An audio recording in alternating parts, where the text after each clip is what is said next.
ನನ್ನ ಒಂದು favourite food ಅಂತ ಹೇಳಿದ್ರೆ ನಿಂಬೆಹಣ್ಣಿನ ಚಿತ್ರಾನ್ನ.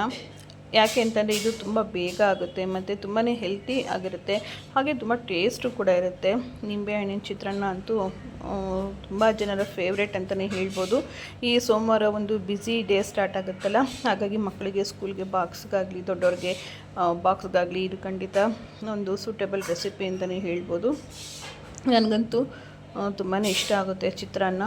ಇನ್ನೊಂದು ಗೊಜ್ಜೊಂದು ರೆಡಿ ಮಾಡಿ ಇಟ್ಕೊಂಡು ಪಕ್ಕದಲ್ಲಿ ಅನ್ನನ ಮಾಡಿ ಇಟ್ಕೊಂಡ್ರೆ ಸಾಕಾಗುತ್ತೆ.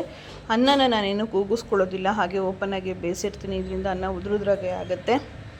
ಹಾಗೆ ಗೊಜ್ಜು ಕೂಡ ತಣ್ಣಗಾದ್ಮೇಲೆ ನಿಂಬೆಹಣ್ಣು ರಸ ಮಿಕ್ಸ್ ಮಾಡಿ ಈ ಅನ್ನನ ಮಿಕ್ಸ್ ಮಾಡಿದ್ರೆ ನಿಂಬೆಹಣ್ಣಿನ ಚಿತ್ರಾನ್ನ ತುಂಬ ಟೇಸ್ಟಿಯಾಗಿ, ತುಂಬಾ ಹೆಲ್ತಿಯಾಗಿ, ತುಂಬಾ ಕ್ವಿಕ್ಕಾಗಿ ಆಗುವಂತಹ ಒಂದು ಬ್ರೇಕ್ಫಾಸ್ಟ್ ಅಂತಲೇ ಹೇಳ್ಬೋದು. ಮಕ್ಕಳು ಕೂಡ ತುಂಬಾ ಖುಷಿಯಾಗಿ ಎಂಜಾಯ್ ಮಾಡ್ತಾರೆ. ಹಾಗೆ ಬಾಕ್ಸಿಗೂ ಕೂಡ ತೊಗೊಂಡೋಗೋದಕ್ಕೆ ಖುಷಿಯಾಗುತ್ತೆ.